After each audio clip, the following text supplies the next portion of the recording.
महाराष्ट्र नवनिर्माण सेना प्रमुख राज ठाकरे ने शिवसेना में बगावत को लेकर शिवसेना प्रमुख उद्धव ठाकरे की आलोचना की है। उन्होंने ये भी कहा कि अगर शिवसेना प्रमुख बाला साहेब ठाकरे आज जिंदा होते तो यह संभव नहीं होता। एमएनएस चीफ राज ठाकरे ने कहा कि भाजपा को शिवसेना के विभाजन का श्रेय नहीं लेना चाहिए, ये पूरी तरह से उद्धव ठाकरे के कारण हुआ है। उन्होंने कहा, देवेंद्र फडणवीस मेरे पास आए, मैंने उनसे कहा कि ज्यादा श्रेय मत लो, जो कुछ हुआ वो तुमने नहीं किया, न अमित शाह और न ही बीजेपी के किसी नेता ने किया है। आपको इसका श्रेय उद्धव ठाकरे को देना होगा।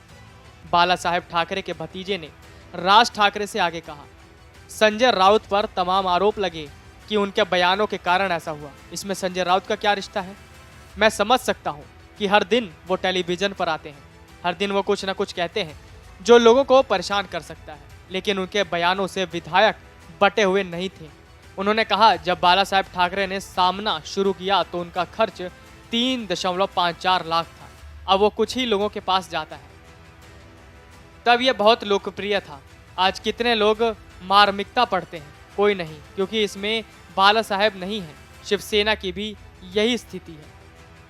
राज ठाकरे ने उद्धव ठाकरे और शिवसेना की ऐसे शब्दों में आलोचना की कि अगर कोई किस्मत को सफल कहता है तो उसका पतन शुरू हो जाता है। साथ ही उन्होंने ये भी कहा कि अगर बाला साहेब ठाकरे होते तो शिवसेना में बगावत नहीं होता, ये संभव ही नहीं था। उन्होंने कहा, शिवसेना को एक पार्टी के रूप में नहीं देखें, शिवसेना बाला साहेब जैसे विचार रखने वाले लोगों से बनी थी। राज ठाकरे ने यह भी कहा कि शिवसेना नेताओं ने यह दिखावा किया कि उन्हें मुख्यमंत्री का पद नहीं दिया गया। जब विधानसभा प्रचार के दौरान उद्धव ठाकरे उनके बगल में बैठे थे, तब प्रधानमंत्री नरेंद्र मोदी ने कहा था कि देवेंद्र फडणवीस मुख्यमंत्री होंगे। उसके बाद अमित शाह ने यह भी कहा कि बीजेपी का ही मुख्यमंत्री बनेगा। उस समय उद्धव ठाकरे ने ऐतराज क्यों नहीं किया? नतीजे आने के बाद ऐसा क्यों किया? वहीं हाल ही में देवेंद्र फडणवीस ने राज ठाकरे से उनके आवास पर जाकर मुलाकात भी की। सूत्रों के हवाले से यह खबर आ रही थी कि फडणवीस ने राज ठाकरे को मंत्री पद का प्रस्ताव दिया है, लेकिन राज ठाकरे ने इसे अस्वीकार किया। दरअसल मनसे ने राज्यसभा और एमएलसी चुनाव में बीजेपी का समर्थन किया था। इसके साथ ही राष्ट्रपति चुनाव में भी एनडीए उम्मीदवार द्रौपदी मुर्मू का समर्थन देने का ऐलान किया था।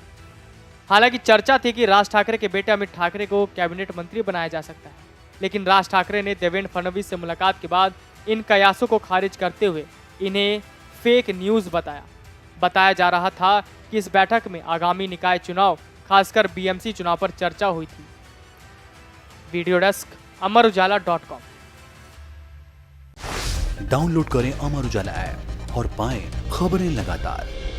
अगर आप ये वीडियो YouTube पर देख रहे हैं तो हमारे चैनल को सब्सक्राइब करें और बेल आइकन को दबाना ना भूलें। अगर आप Facebook पर ये वीडियो देख रहे हैं तो हमारे पेज को लाइक करें।